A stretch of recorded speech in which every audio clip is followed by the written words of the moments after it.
ज्ञानेश्वरी अध्याय 9 राजविद्या राजगुह्य योग, श्लोक क्रमांक 14, ओवी क्रमांक 203.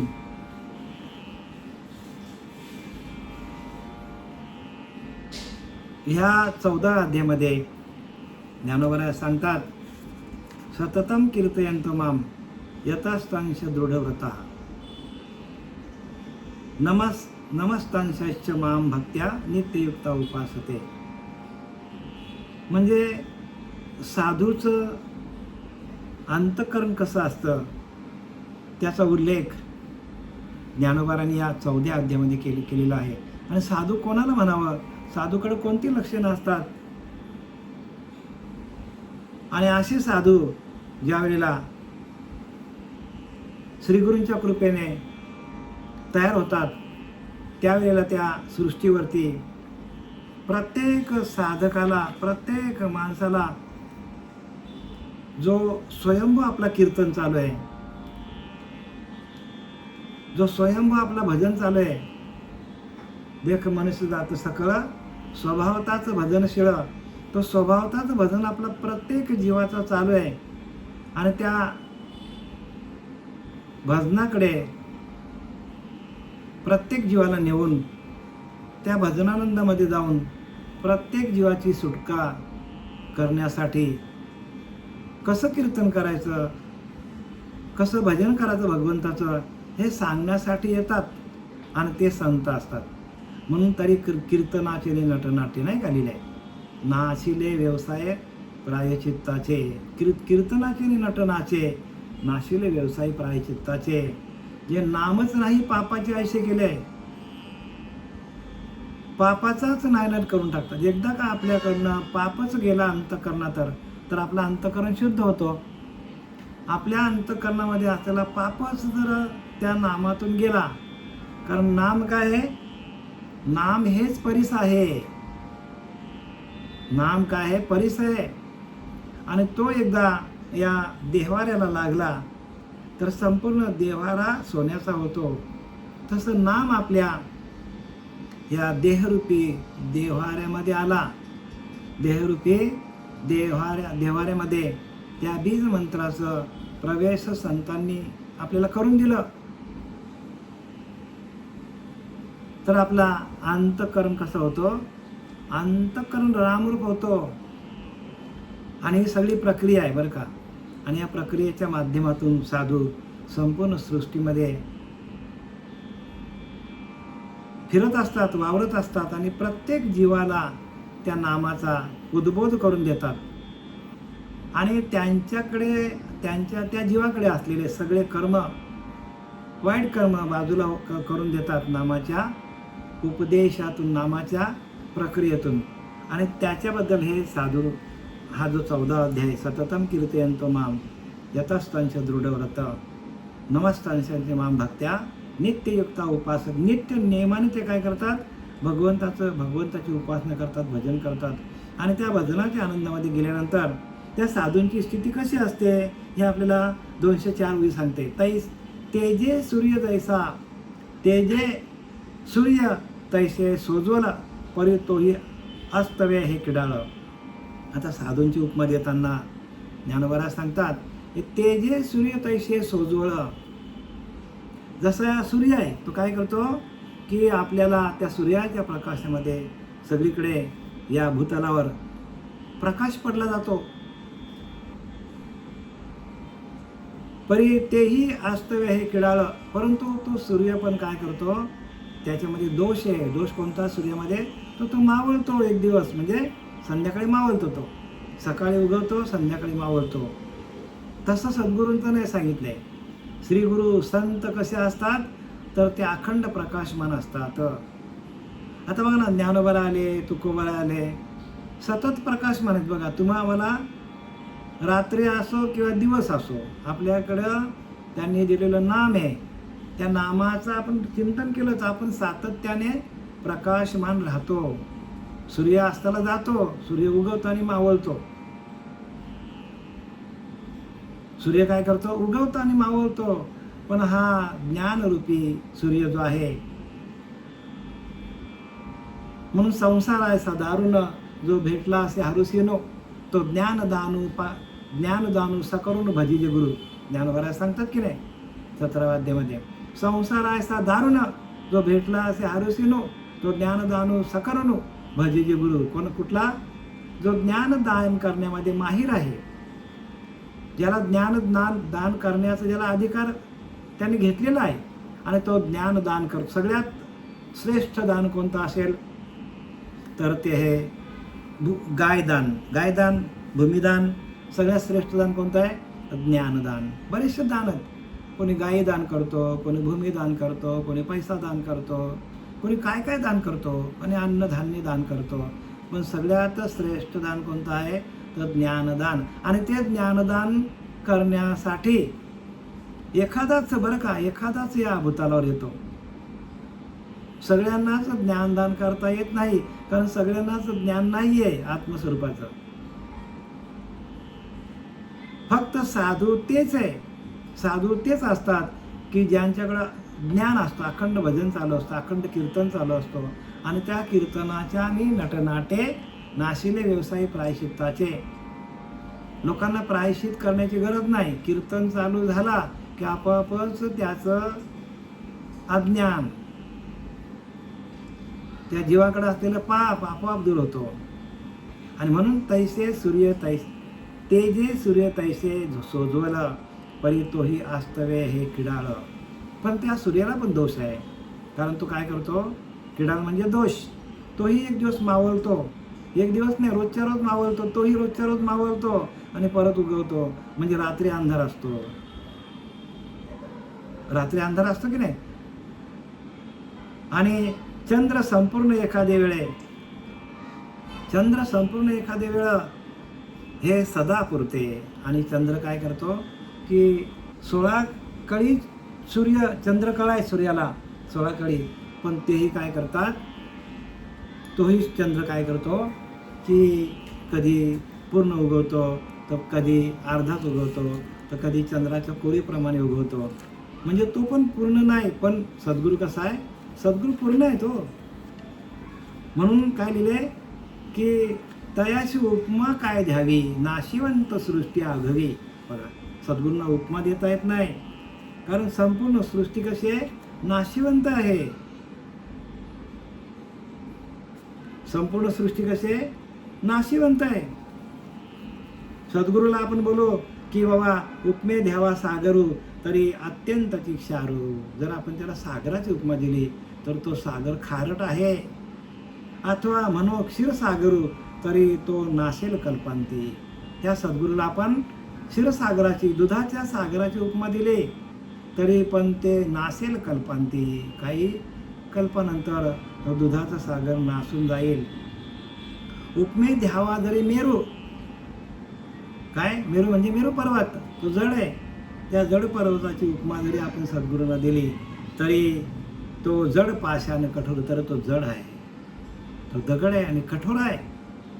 तैसा नव्हे सद्गुरू कोमल दिनाचा. तसा काय सद्गुरू नसतो. सद्गुरू दिनाचा दयाळू, मनाचा मवाळू, स्नेहाळू कृपाळू, जनी दास पाळू. तया अंतरी क्रोध संताप कैसा, जगी धन्य तो दास सर्वोत्तमाचा. तया अंतरी क्रोध, त्या सद्गुरूंकडे क्रोध नसतो, संताप नसतो, दिनाचा दयाळू असतो, तो मवाळा असतो. बघा सद्गुरूंची उपमा. म्हणून सद्गुरूची काय उपमा द्यावी? म्हणून सद्गुरू वर्णवेना हे घ्यायची माझी वर्णना, अंतरस्थितीच्या कोणा अंतर्निष्ठ जाण. सद्गुरूचं वर्णन कोणी करू शकत नाही.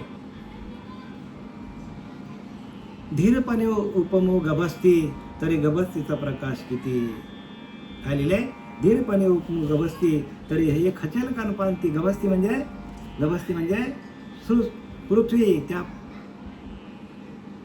धीरपणे उपमो जगती लिहिल्या जगती. धीरपणे उपमो जगती म्हणजे पृथ्वी परी तेही खचेल कल्पांती. बघा तिला पण भूकंप होतात, पडतात.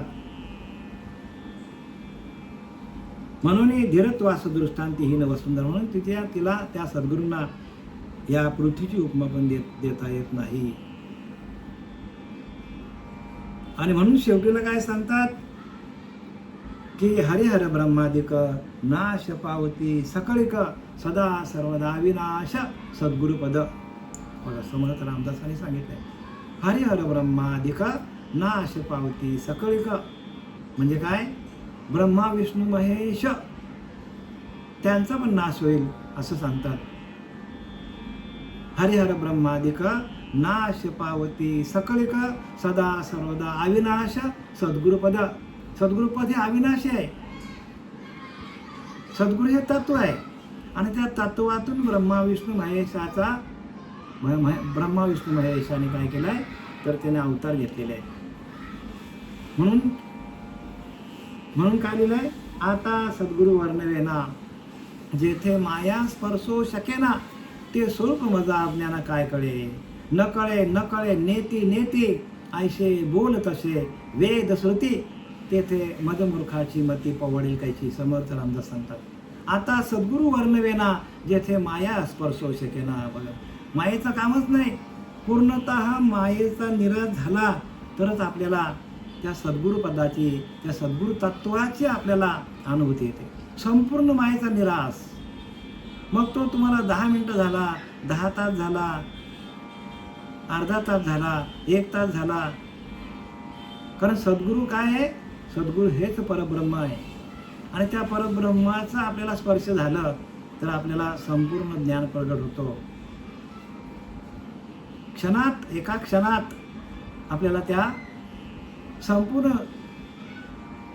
त्या सद्गुरु तत्वाचा आपल्या अंतःकरणामध्ये उगम झाला. आपल्याला अनुभूती आली की संपूर्ण ज्ञान आपल्या अंतःकरणामध्ये उदयाला येतो. संपूर्ण ज्ञान आपल्या अंतःकरणामध्ये उदयाला येतो. आणि म्हणून आता सद्गुरु वर्णवेना, आता सद्गुरूचं वर्णन करूच शकत नाही. कारण काय, सद्गुरु हे तत्व रूपाने आहे. जेथे माया स्पर्शो शकेना, मायेच्या पलीकडं, मनाच्या पलीकडं, देहाच्या पलीकडं ती सद्गुरु तत्व आहे. आणि आपण तर सगळे देहबुद्धी आहोत, त्यामुळे त्याची आपल्याला ओळख पटणार नाही. कितीतरी असे प्रवचनकार आहेत, कीर्तनकार आहेत, पण त्यांना सद्गुरु काय माणसाला समजतात. सद्गुरु हे तत्व आहे.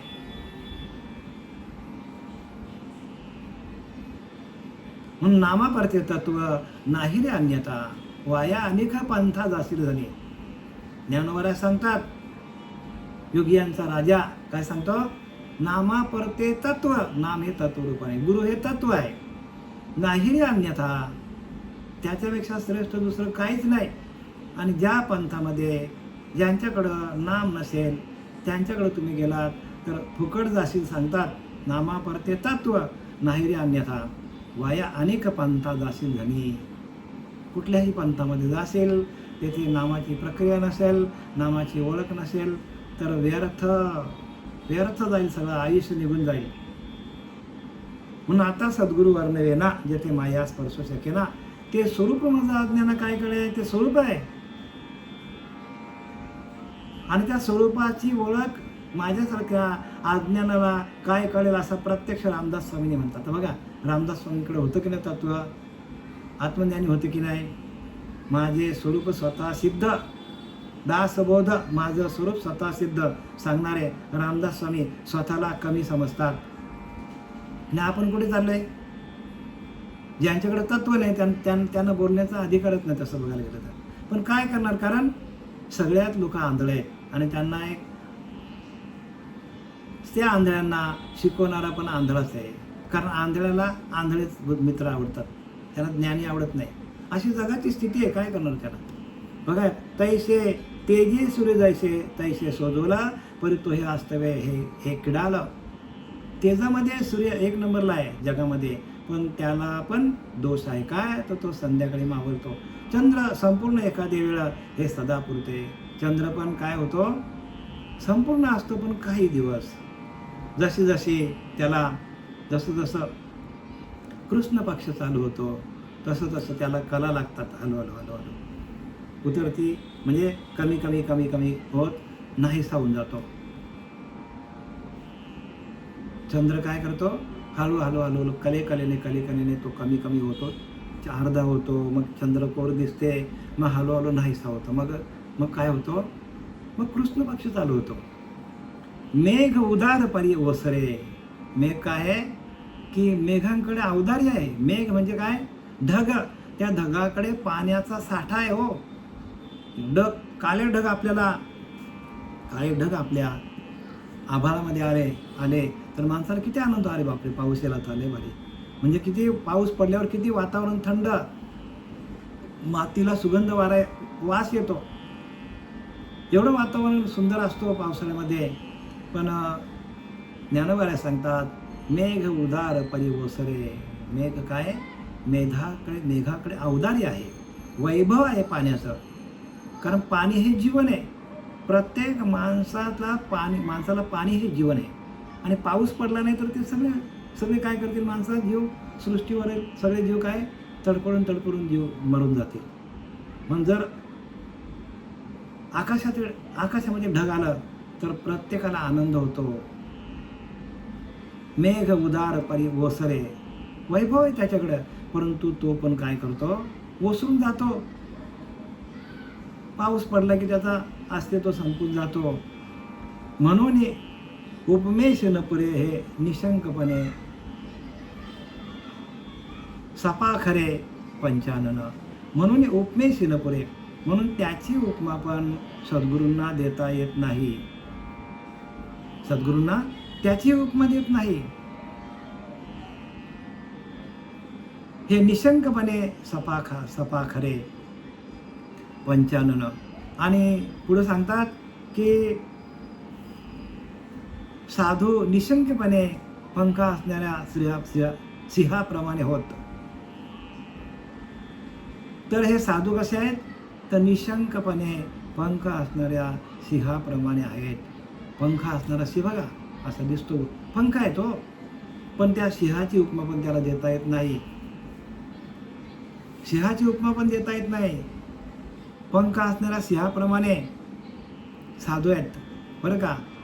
तर ते साधू निशंकपणे पंख असणाऱ्या सिंहाप्रमाणे होत. म्हणजे पंख असणाऱ्या सिंहाप्रमाणे त्यांची उपमा त्यांना दिली, पण ती पण अपुरी पडेल. जयाचे वाचे पुढा भोजे, नाम नाचत असे माझे, जे सहस्त्रधर्मी ओळखीजे वेळ एक यावया. आता पुढे काय सांगतात? त्यांना पंचाननाची उपमा दिली की ज्या बघा ज्या सिंहाला पंख आहेत त्या सिंहाला पंख असण्याप्रमाणे त्यांना उपमा दिली. आणि का? तर दयाचे वाचे पुढे भोजा, नाम नाचत असे माझे. असं त्यांना का उपमा दिली? ज्यांचे वाचे पुढे भोजा, भोजे वाचे पुढा भोजे, नाम नाचत असे माझे. ते साधूंची उपमा काय आहे? तर त्या साधूंच्या वाचेपुढे, साधूंच्या दृष्टीपुढे, साधूंच्या मनामध्ये, साधूंच्या अंतःकरणामध्ये नाम नाचत असे माझे. नामाचं सतत चिंतन साधूंच्या वाचेमध्ये असतो. जे सहस्त्रधर्मी ओळखीचे वेळी यावया, की जे हजारो जन्म घेतले तरी कोणाच्या मुखामध्ये, अंतःकरणामध्ये भगवंत म्हणतो माझ्या नामाचा उद्बोध होत नाही. माझं नाम त्यांच्या जिभेवर येत नाही. माझं नाम त्यांच्या अंतःकरणावर येत नाही. जे सहस्त्रधर्मी ओळखीचे वेळ यावल्या, असं हजारो जण जरी एखाद्याने घेतलं तरी त्यांच्या मुखामध्ये ते नाम येत नाही. जयांचे वाचे पुढा भोजे, नाम नाचत असे माझे, जे जन्मशास्त्री ओळखीचे वेळ एक यावयाला. माझ्या नावाच्या मुखाने एखादा यथार्थ उच्चार होण्याकरता, म्हणजे नामाचा उच्चार होण्याकरता सहस्त्र जन्माची सेवा करावी लागते. हजारो जन्म एखाद्याने घेतले आणि माझी सेवा केली, असं नाम ह्या साधूंच्या मुखामध्ये सहज कौतुकाने त्यांच्या मुखातून निघतो. असे साधू आहेत. का? त्यांना उपमा बघा, उपमा देता येत नाही त्यांना, म्हणून त्यांना उपमा देता येत नाही. उपमे द्यावा क्षीरसागरू, तरी तो अत्यंत खारू. सागराची उपमा दिली तरी तो खार आहे. चंद्राची उपमा दिली तरी त्याला कला आहेत, म्हणजे हळूहळू तो कमी होतो. सूर्याची उपमा दिली तरी अर्धा दिवस सूर्य अर्धा दिवस रात्र आहे. आणि पुढे सांगतात तो मी वैकुंठी नसे. भगवंत सांगतो मी वैकुंठात नाही. कोणाकडे आहे तर ते साधूंच्या अंतःकरणामध्ये, साधूंच्या मागे मागे, साधूंच्या जीवनामध्ये प्रकाशमान साधूंना प्रकाशित करण्यासाठी साधूंच्या अंतःकरणामध्ये मी असतो. बघा पुढे लिहिले तो मी वैकुंठी नसे. बघा मी वैकुंठात नाही. एक वेळ भानुबिंबी हे न दिसे. तो मी वैकुंठी नसे. एक भानुबिंबी हे न दिसे म्हणजे सूर्यामध्ये पण मी नाही सांगतात. वरी योगियांच्या मानसी उमरडवली जाये. योगियांच्या मनामध्ये पण नाही. योगियांच्या पण मनाच्या पलीकडे मी आहे. योगियांच्या मनामध्ये पण मी नाही. नारदांनी प्रश्न केलाय की बाबा भगवंत तू राहतो कुठे? भगवंत सांगतो नाहम वसामी वैकुंठे योगिना मृदे रवो मदभक्त यत्र गायन्ति तत्र तिष्ठ तुम्ही नारदा. तत्र तिष्ठ तुम्ही नारदा. मदभक्त यत्र गायन्ति. जे माझे साधू असतात ते माझं अखंड भजन करतात. यत्र गायन्ति तत्र तिष्ठ तुम्ही नारदा. ज्याचं माझं अखंड गायन चालू आहे, ज्याचं साधूंचं अखंड भजन चालू आहे, त्या साधूंच्या ठिकाणी मी आहे. ज्याचं आत्मचर्चा आहे, माझी आत्मचर्चा विशद उदंड गाते तेथे तिष्ठ तुम्ही नारद. माझी जिथं आत्मचर्चा चालू आहे तिथं भगवंत आहे. नाहीतर लोक काय करतात, भगवंत मंदिरामध्ये आहे, भगवंत तीर्थाला आहे असं लोक समजतात. मग तिथे नाही का? तिथे पण आहे, पण जास्त महत्त्व कोणाला दिलं? साधूंना दिलं. कारण साधूंच्या ठिकाणी असणारच 100%, कारण साधूंचं अखंड नामस्मरण चालू आहे. म्हणून तुकोबाला सांगतात अखंड जया तुझी प्रीती, अखंड जया तुझी प्रीती, तयांची घडावी मज संगती, तयांची घडावी मज संगती, तयांची घडावी मज संगती, तयांची घडावी मज संगती. म्हणजे अखंड जया तुझी प्रीती म्हणजे ज्या साधूंच्या अंतःकरणावर भगवंता तुझी कृपा आहे अशांचीच मला संगत घडू दे. बघा तुकाराम महाराजांनी भगवंताला विनंती केली, भगवंताकडे मागणं मागितलं. भगवंता ज्या साधूंच्या मध्ये तुझं अखंड नामस्मरण चालू आहे आणि जे साधू त्या नामस्मरणाच्या माध्यमातून तुझ्यावर प्रेम करतात भगवंता, आणि अशाच साधूंची मला संगती घडावी. किती मोठं मागणं मागितले बघा. आपण मागतो का? आपण बोलतो कोणी पण चालेल, हो कोणी पण चालेल आपल्याला, आपल्या संगतीला. तसं नाही ना हो. का? तुकाराम महाराज सांगतात अखंड जया तुझी प्रीती. समर्थ रामदासांनी लिहिले जैसे जैसे घडे संग तैसे तैसे गुहराचे रंग, येणे करता उत्तम मार्ग शोधून पाहावा. बघा काय सांगतात, जैसे जैसे घडे संग तैसे तैसे गुहराचे रंग. सरडा काय करतो? तांबड्या मातीत गेला तर तांबडा होतो, हिरव्या मातीत हिरवलीमध्ये गेला तर हिरवा होतो, पिवळ्या मातीत गेला तर पिवळा दिसतो. म्हणजे ज्या ज्या मातीमध्ये जाईल त्या त्या मातीमध्ये गेल्यावर तो सरडा आपला रंग बदलतो. तशी माणसाची प्रवृत्ती आहे. म्हणून प्रत्येक संतांनी आपल्याला सावध केलेलं आहे, अरे संतांची संगत धरा. ज्यांनी चुकीची संगत पकडली त्यांची बुद्धी तशी होते. बुद्धी होणारा सारखी ठाके. ज्याची आपण संगत करू तशी बुद्धी होते. म्हणून संगत फार महत्वाची आहे. आणि ती संगत आपल्याला एकदा संतांची मिळाली तर येणे करता उत्तम मार्ग शोधून पहा. उत्तम मार्ग बघा आणि शोधणं आपल्या हातात आहे. आपली बुद्धी तेवढी चाणक्य असली पाहिजे. आपण परमार्थामध्ये अतिदक्ष आहोत, प्रपंचामध्ये अतिदक्ष आहोत, पण परमार्थामध्ये आपण दक्ष दक्षता घेत नाही, जे मिळेल ते करत बसतो आपण. आणि त्याच्याने काय होतं, आपलं आयुष्य निघून जातो आणि खरा मार्ग आपल्याला मिळाला नाही आणि आपण खूप अंतरावर गेलो, 60 वर्ष 70 वर्ष, आणि नंतर आपल्या लक्षात आलं, अरे बापरे, आपण चुकीच्या मार्गाला आलो, तो परत फिरू शकत नाही. मग आपल्याला जसं एखादा माणूस त्या दरीवरनं खाली कोसळतो, मग त्याला कुठेच आसरा मिळत नाही धरायला, तसं आपण त्या दरीमध्ये पडल्यासारखं होतो. म्हणून प्रत्येकाने गुरु करावा, पाणी पिये पिओ छान के, गुरु करो जान के, लिहिलं की नाही. व्यवस्थित गुरु करा की ज्याच्याकडं अखंड नामस्मरण चालू आहे, ज्याचं अखंड चिंतन चालू आहे विठोबाचं, ज्याचं आधी अनादिकालचं ज्याच्याकडं नाम आहे, ते गुह्य आहे आणि तेच आपल्याला मिळालं पाहिजे. आजही ते कसं आहे, आजही ते आपल्याला अनुभूती येते. जी भगवान शंकराला अनुभूती आली, जी तुकोबराला अनुभूती आली, जी रामाला अनुभूती आली, जे कृष्ण परमात्म्याला अनुभूती आली, बघा मी किती उच्च लेवलचं सांगितलं, तीच आणि तशीच अनुभूती आपल्याला यायला पाहिजे. उगाचच आपण प्रवचन करत बसलो, लोकांच्या मागे लागलो, तर आपला वेळ निघून जाईल आणि मग नंतर येथे कोणाचे बा काय गेले, ज्याचे त्याने आणि तिकडे जयांच्या वाचे पुढा भोजे, नाम नाचत असे माझे. त्या साधूंच्या वाचेसमोर सारखं त्या हरिनामाचं चिंतन चालू असतं, जे जन्मसहस्ते ओळखीचे वेळे यावया. अनेक जन्मामध्ये जरी सेवा केली, तरी संतांची सेवा केली, देवाची सेवा केली, तरी ते नाम मिळत नाही. पण ते नाम माझ्या साधूकडे, संतांकडे असतो. ते माझे नाम त्या साधूंच्या मुखातून सहज कौतुकाने बाहेर पडतो.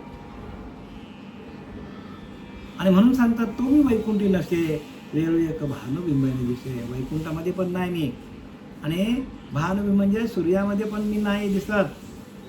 सूर्य जरी माझी विभूती असली, सूर्य माझी विभूती आहे, चंद्र माझी विभूती आहे, तरी त्यांच्यामध्ये मी तुम्हाला दिसणार नाही. कुठे आहे तर संतांच्याकडे बघा. संतांना किती किंमत आहे. म्हणून तेची संत ज्यांचा हेत विठ्ठली, नेनती काय टानाटोना, नामस्मरण वाचणे, दुसरं काहीच नाही त्यांना. अखंड भजन, अखंड चिंतन विठोबाचं चालू आहे. आणि म्हणून तसं लिहिलंय, जरी सूर्य माझी विभूती असली तरी मी त्याच्यामध्ये नाही. का अखंड नाही सांगतात, अखंड, कारण सूर्य काय करतो, अर्धा दिवस मावळतो, अर्ध्या दिवसानंतर. चंद्र पण हळूहळू कळेकळेने कमी होतो, पण संतांचं ज्ञान वाढतच जातो.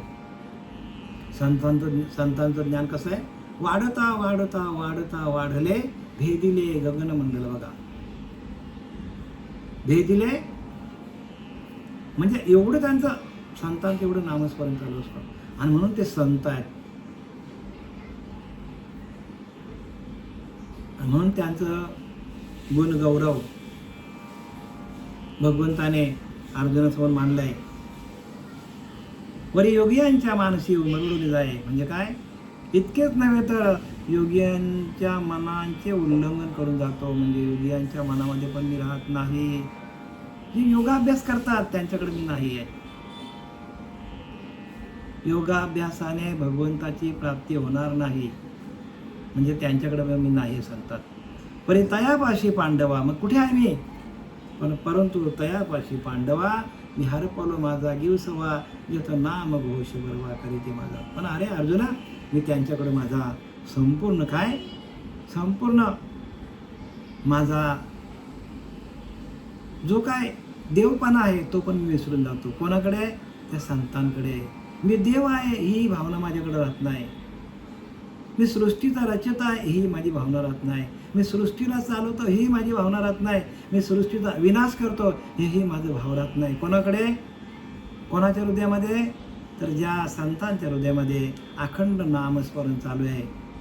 परी तयापाशी पांडवा, अरे पांडवा, अरे अर्जुना, त्यांच्याजवळ मी हरपला माझा दिवसवा. मी माझा स्वतःचा देवपणा विसरून जातो. ज्याचं नाम घोष बरवा करीते माझा, ज्याचं माझ्या नामाचा अखंड नामघोष चालू आहे, ज्यांचं अखंड नामचिंतन चालू आहे, ज्यांचं अखंड नाम चालू आहे, जे अखंड नामावर आरूढ झालेले आहेत, म्हणजे देवाला काय आवडतं? आवडे देवाशी तो एका प्रकार नामाचा उच्चार रात्रंदिवस देवाचं नामस्मरण करा. देव तुमच्याकडेच आहे आणि तुम्हालाच तो सहाय्य करणार आहे. कारण नाम हेच भगवान, नाम हाच देव आहे. नाम माझी विभूती सांगितली की नाही? विभूती योग वाचला का? त्याच्यामध्ये काय सांगितलंय? नाम हीच माझी विभूती आहे. नाम जपू यज्ञ तो परम, बाधूना सखे स्नानादी कर्म. नाम परब्रह्म, नाम परब्रह्म, नाम परब्रह्म. वेदार्थे वेद पण सांगतात की नामच परब्रह्म आहे. आणि नाम रूपाने भगवंत प्रत्येकाच्या अंतःकरणामध्ये आहे. आणि म्हणून तुकाराम महाराज सांगतात, चाले हे शरीर कोणाची असत्ते, कोण बोलवी तो हरिविन. ऐकवी देखवी एक नारायण, तयाचे भजन चुकू नका. स्पष्टपणे लिहिलंय, अगदी स्पष्ट. पण त्याची स्पष्टता येण्यासाठी आपलं अंतःकरण शुद्ध असलं पाहिजे. अंतःकरणामध्ये मलिनता असेल तर आपल्याला ते दिसणार नाही, त्याची अनुभूती येणार नाही.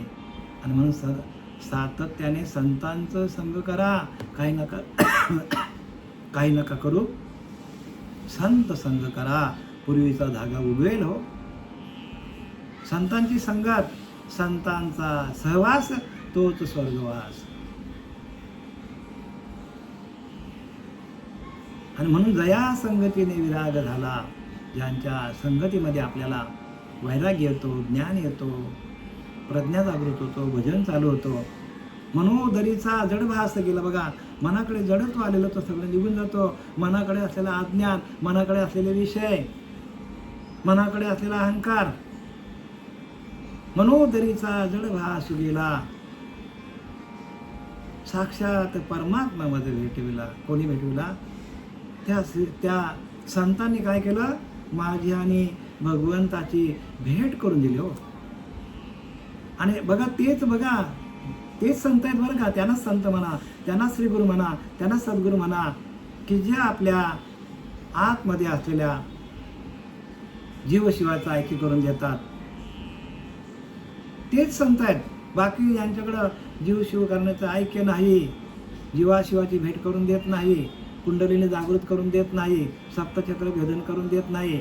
महाद्वार ओलांडावे मग देवदर्शन घ्यावे. आणि महाद्वारामध्ये गेल्यानंतर त्याच्याही पलीकडे महाद्वार ओलांडावे मग देवदर्शन घ्या. मग कुठल्या देवाची? कुठला देव? हेच कळत नाही लोकांना ना. देव जवळी नव्हे अंतरी, पण भेट नाही आयुष्यभरी. शेवटपर्यंत देवाची भेट होत नाही. आणि ते संत आपल्याला त्या आपल्या आतमध्ये असलेला तो स्वयंप्रकाशित परमात्मा आहे, त्या स्वयंप्रकाशित परमात्म्याची आपल्याला भेट करून देतात. आणि म्हणून ते संत बघा, ज्याचा त्याने घ्या, आम्ही काय बोलत नाही. ज्याच्या त्याने कराव्या बलकट बुद्धी, त्याच्या बलकट बुद्धी करा. प्रारब्धामध्ये असेल तर मिळेल सद्गुरू खरा, नाही तर मग असंच आयुष्य निघून जाईल. नाही तर मग प्रत्येकाने काय करा? संगत करा संतांची. संत ओळखा, सगळीकडे धुंडालात फिरा, एका ठिकाणी राहू नका. आपण साड्या घ्यायचं तर 50 दुकानं पलटी करतो. दुकानातल्या साध्या प्रपंचातली वस्तू घ्यायच्या तांदूळ जरी घ्यायचे झाले तरी आपण 10 दुकानं फिरतो. मग श्रीगुरु जीवनामध्ये यावे खरे म्हणून आपण पारखी नसावं का? जो मिळाला तो सद्गुरू करतात माणसं. आणि तिथे माणसाने विश्वास ठेवला की माणसाची फजिती होते. आणि म्हणून तिथे लिहिलं की नाही, चहुवेद दान साई शास्त्र कारण 18 पुराण हरीशी गाती मंथुनी नवनीता तैसे ज्ञानंता वाया व्यर्थ कथा सांडी मान एक हरी आत्मा जीव शिव समा वाया तू दुर्गमन घाली मन बघा. सरळ लिहिले की नाही?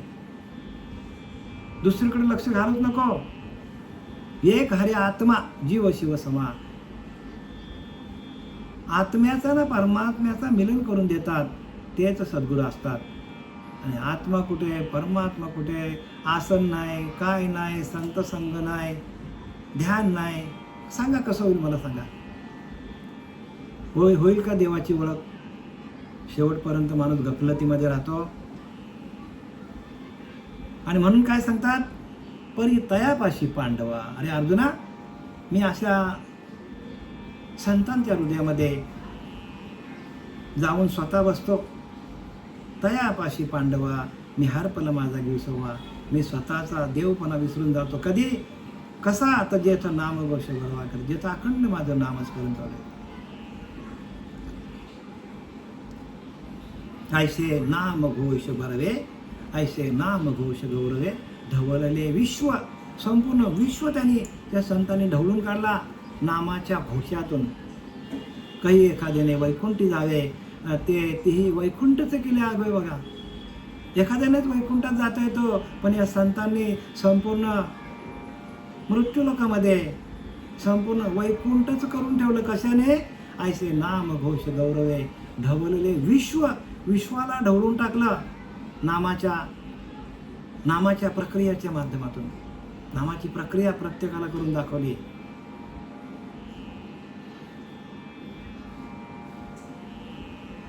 आणि त्या प्रक्रियेच्या माध्यमातून संतांची ओळख होते. असं नाही बरं का, असं आपण किती सेवा केली, कितीही कुठे तीर्थाला गेलो,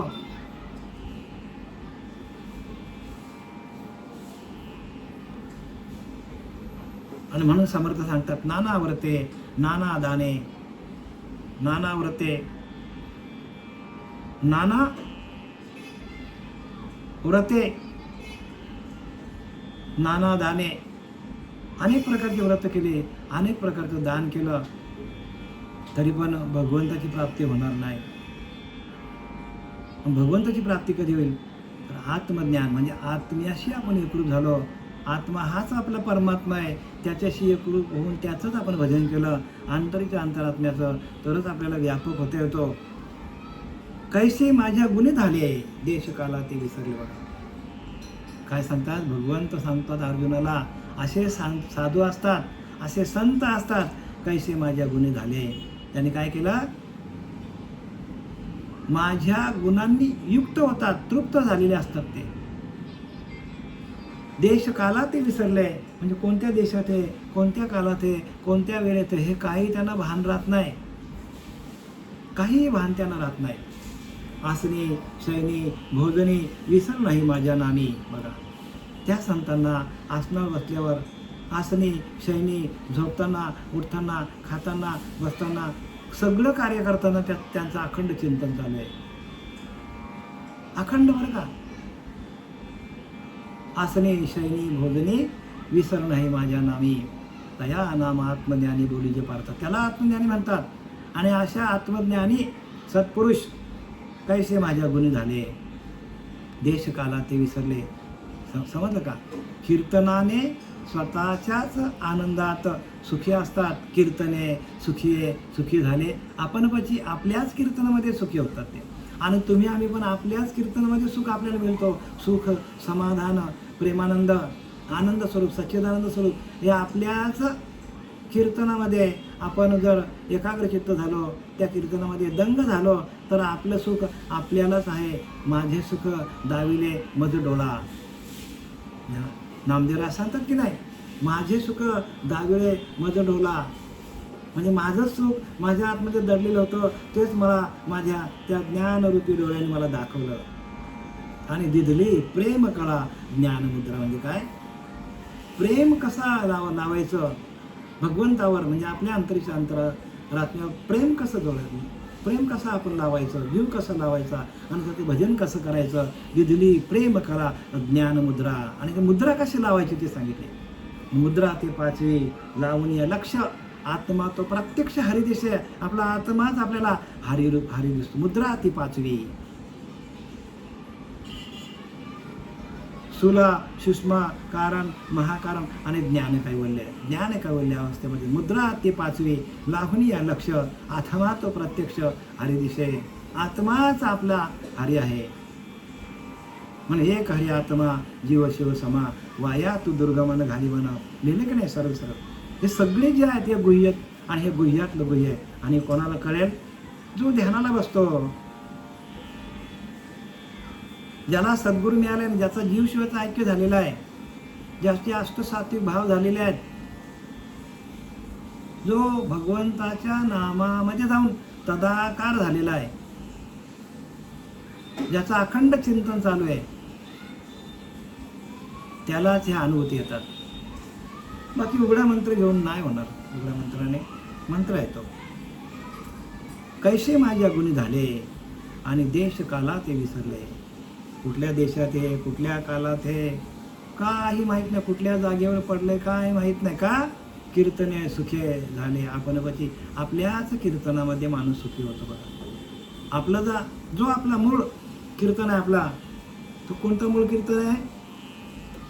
तर कोणता मूळ कीर्तन आहे? जो आपलं भजन चालू आहे. देख मनुष्य जात सकळ स्वभावताच भजन शिळ झाले असे केवळ माझ्याच ठाई परिज्ञाने विन नाशिले. अखंड भजन ज्याचं चालू आहे, स्वभावताच भजन चालू आहे, झाले असे केवळ माझ्याच ठाई. मीच त्यांना तसं बनवलंय भजनानंदामध्ये जाण्यासाठी. मीच त्यांना ओरिजिनल भजन दिलेलं आहे. पण तो कसा दिलेला आहे? स्वभावताच दिलेला आहे. जन्माला घालताना 3ऱ्या अध्यायामध्ये ब्रह्मदेवाने सांगितलं की तुम्हाला जो भजन दिलेला आहे 3ऱ्या अध्यायाचा, त्याच्यामध्ये सांगितलं आहे की प्रत्येक जीवाच्या ठिकाणी तो भजन मी दिलेला आहे आणि तो भजनच तुम्हाला तारेल. आणि त्या भजनानंदामध्ये जाऊन आपल्याला भगवंताशी एकरूप होता येतो. 3ऱ्या अध्यायामध्ये सांगितले ब्रह्मदेवाने ज्या वेळेला सृष्टीची निर्मिती केली तेव्हा प्रत्येक जीवाच्या ठिकाणी ते नाम मी दिलेलंच आहे. एवढं सोपं आहे ते, पण लोकांना कळत नाही. आणि तेवढ्या सोप्या वस्तूसाठी पुण्य लागतो.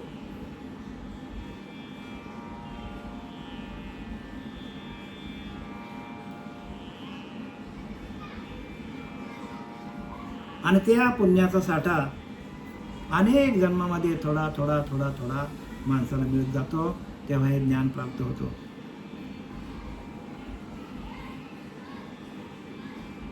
पण माणूस आपल्याच ठिकाणी सुखी होतो बरं का.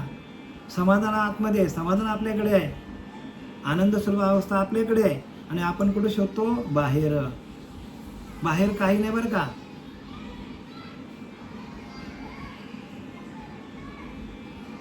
पण बाहेर तुम्हाला जर बाहेरची प्राप्ती तुम्हाला करून घ्यायची असेल तर आधी आपल्याला अंतःकरणाची मलिनता काढायला लागेल. आणि अंतःकरणाची मलिनता काढण्याचं काम साधू करत असतात, संत करत असतात. आणि ती मलिनता काढण्याचं एकमेव शस्त्र नाम आहे. नाम कसं आहे? शस्त्र आहे. आणि ते शस्त्र चालवण्याची निपुणता अर्जुनाकडे होती. आणि म्हणून त्याने अर्जुनालाच काय केलं? त्याने आपला सखा बनवला हो. कारण तो एकटाच तेवढ्या 18 औक्षणिक श्रेणीमध्ये एकटा अर्जुनच तिथे आहे. तसा आपल्याला स्वतःला अर्जुन बनावं लागेल. कारण आपल्याला आपल्याच अंतःकरणामध्ये असलेले ते विषय, आपल्याच अंतःकरणामध्ये असलेला अहंकार, आपल्याच अंतःकरणामध्ये असलेला अंधकार, आपल्या स्वतःचा असलेला अज्ञान घालवायचं असेल तर आपल्याला श्री गुरूने दिलेल्या त्या नामाची प्रक्रिया, ते नाम आपल्याला शस्त्राप्रमाणे चालवता आलं पाहिजे.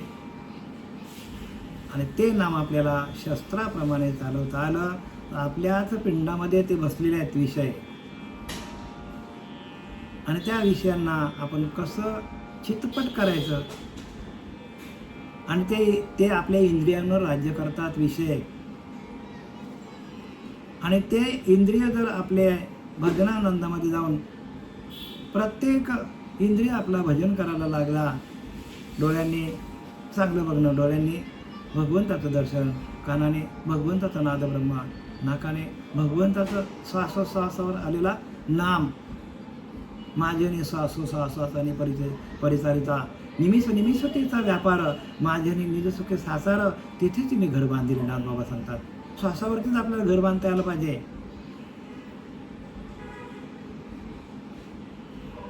अनेक प्रकारे अनेक अंगाने आपल्याला हे ज्ञान सांगता येईल आपल्याला. कारण अनुभवजन्य ज्ञान आहे. आणि या अनुभवाला कोणीही उतरत नाही. कारण अनुभवाला उतरण्यासाठी खूप श्रम आहेत. सगळ्यात पहिल्यांदा म्हणजे आपल्याकडे पुण्य असलं पाहिजे. पुण्याचा ठेवा, अनंत जन्मीचं पुण्य जोडे, नाही का, तरीच परमार्थ घडे. आणि मुख्य परमात्मा तुडे अनुभवाशी अनुभव येईल तुम्हाला. अनंत धर्माचा पुण्य जोडे तरीच परमार्थ घडे, तरच आपल्याकडनं परमार्थ होणार आहे. आणि मुख्य परमात्मा, मुख्य काय परमात्मा, मुख्य तो आपला अंतरीचा अंतरात्मा आपल्याला अनुभवाला येईल. अनुभवी जे अनुभवाला येईल.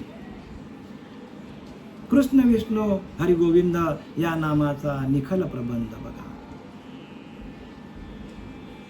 कृष्ण विष्णू गोविंद या नामाचा निखल प्रबंध, माझी आत्मचर्चा विशद उदंड गाते, तेथे तिष्ठ तुम्ही नारदा. नारदाने उत्तर दिलंय की माझी आत्मचर्चा, भगवंताने उत्तर दिलंय की माझी आत्मचर्चा विशद उदंड गाते, तेथे तिष्ठ तुम्ही. येथे माझी अखंड नामस्मरण चाललेले आहे, येथे माझं अखंड आत्मचर्चा चालू आहे. ग्रंथा नाम दासबोध, गुरु शिष्यांचा संवाद, येथंच बोलीला विशद भक्ती मार्ग. काय सांगतात? ग्रंथा नाम दासबोध, गुरु शिष्यांच्या संवादातून हे ज्ञान होतं. नाही तर रामदासांनी लिहिला असता ते ग्रंथा नाम दासबोध, कुठली तरी मूर्ती आणा तिची पूजा करा, बोलले का? असे बोलले का? गुरु शिष्यांचा संवाद, इथे पण तेच सांगितलं आहे. इथं काय सांगतात की कीर्तने सुखे सुखी झाले आपण पैकी. दाखवतो मग तोंड तमा काय लिहिले? तयापाशी पांडवा मी हरपलो माझा जीव सवा, जेथ नाम घोष भरवा करीती माझा, कैसे माझ्या गुन्हे झाले देश काला ते विसरले, कीर्तने सुखे सुखी झाले आपण पची. आपल्याच कीर्तनामध्ये माणूस सुखी होतो. माझी आत्मचर्चा विशद उदंड गाती, तेथे तिष्ठ तुम्ही नारदा. काय सांगितले? माझी आत्मचर्चा, ज्याचा अखंड आत्मचर्चा चालू आहे, त्या ठिकाणी भगवंताचं वास्तव्य आहे, तेथे भगवंत प्राप्त होतो. गुरु शिष्याचा संवाद, ग्रंथा नाम दासवद, गुरु शिष्यांचा संवाद, यथच बोलीला विशद भक्ती मार्ग, तिथून भक्ती मार्ग चालू होतो. गुरु शिष्यांच्या संवादातून भक्ती मार्ग चालू होतो. आपण अशी पूजा अर्चा केली कितीही तरी आत्मज्ञानाची प्राप्ती होणार नाही. मग आत्मज्ञानासाठी काय करावं लागेल? आपल्याला संतांना शरण जावं लागेल. संता विना प्राप्ती नाही असे वेद देत असे ग्वाही. मग संत काय करतात? आपल्याला नाम देतात, ध्यानाला बसवतात आणि त्या ध्यानाच्या माध्यमातून संपूर्ण सप्तचक्र प्रकाशित करतात आणि ब्रह्मरंध्रात स्थिर करतात आणि मग त्यांना ते ज्ञान प्राप्त होतो. म्हणजे कृष्ण विष्णू हरी गोविंद या नामाचा निखल प्रबंध. ज्या मार्गातून कृष्ण परमात्मा गेला, ज्या मार्गातून राम गेले, त्याच मार्गातून आपल्याला जावं लागेल. ज्ञानवराय म्हणतात की नाही की ज्ञानदेव महाराज आहे याच्यामध्ये बरं का, आता मी विसरलो. बघा काय सांगतात की कृष्ण विष्णू हरी गोविंद म्हणजे कृष्ण विष्णू हरी गोविंद या नामाचा निखल प्रबंध. म्हणजे प्रबंध आहे, या नामाला काय प्रबंधामध्ये टाकलाय. कृष्ण विष्णू हरी गोविंद या नामाचा निखल प्रबंध म्हणजे कृष्ण विष्णू गोविंद शुद्ध नामाच्या कविता गातात. म्हणजे कृष्णाचं भजन करतात, रामाचं भजन करतात, गोविंदाचं भजन करतात आणि काय करतात? कविता गातात.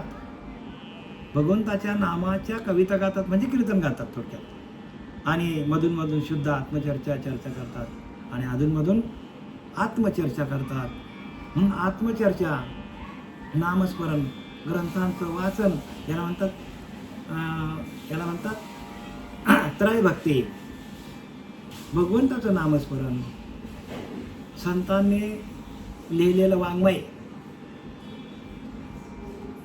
आणि भगवंताचं नामस्मरण आणि आत्मचर्चा, या तीन गोष्टी फार महत्त्वाच्या आहेत. नुसतं आपण आत्मचर्चा केली आणि शास्त्र वाचलं नाही तर त्याला किंमत नाही. कारण काय?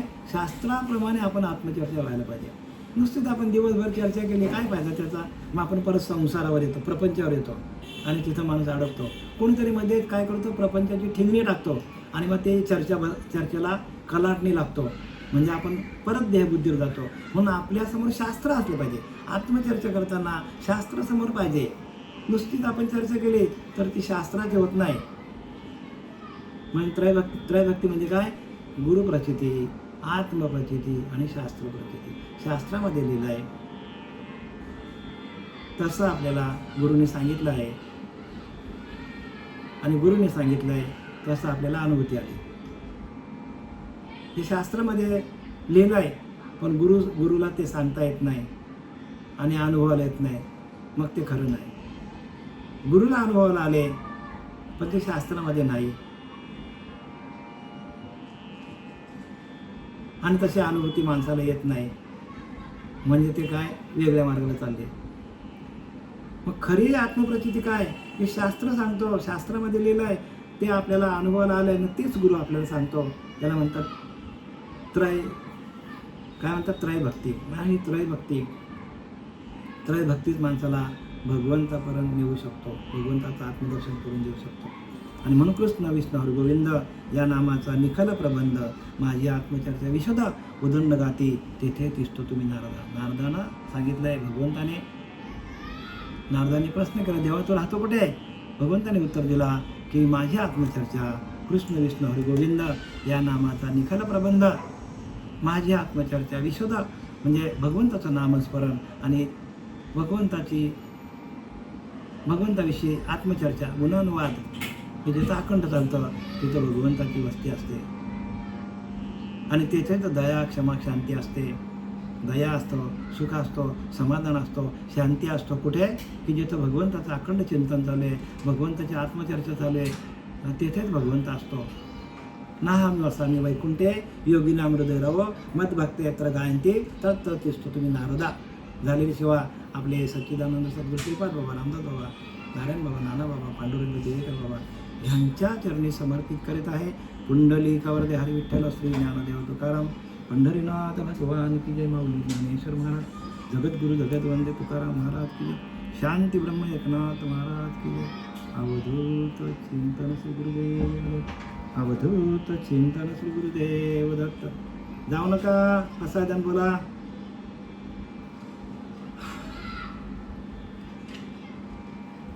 कोण बोलता? पसायदान अरुण देशमुख, बोला.